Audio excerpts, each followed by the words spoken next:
అండి, అందరూ బాగున్నారా? ఈరోజు నా బ్రేక్‌ఫాస్ట్ ఏంటో మీరు కూడా చూడండి.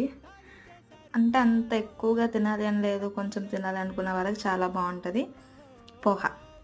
నేనైతే పోహలా కాకుండా కొంచెం డిఫరెంట్‌గా చేసా ట్రై చేయండి మీరు కూడా. అంటే అందులో ఆనియన్స్, టమాటో వేసుకున్నాను నేను. మీరేం వేసుకుంటారో కూడా చూడండి. కొంచెం పోపేసుకొని అలానే ఉల్లిపాయలు, పచ్చిమిర్చి, ఎండుమిర్చి వేసుకొని కొంచెం ఫ్రై అయ్యాక అందులో పల్లీలు వేసుకొని టమాటా మగ్గిన తర్వాత అందులో కొంచెం సాల్ట్ వేసుకోండి, పసుపు, కారం. అలానే మనం అటుకుల్ని బాగా కడిగి అంటే నానబెట్టుకోకండి, కడిగి తీసుకోండి.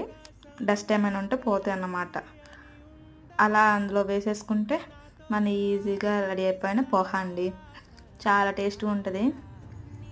అంటే కొంతమందికి అటుకులు నచ్చవు కదా తినడానికి. ఇలా అయితే తినొచ్చు, చాలా బాగుంది. అందులో నిమ్మకాయ వేసుకుంటే సూపర్గా ఉంటుంది ఇంకా.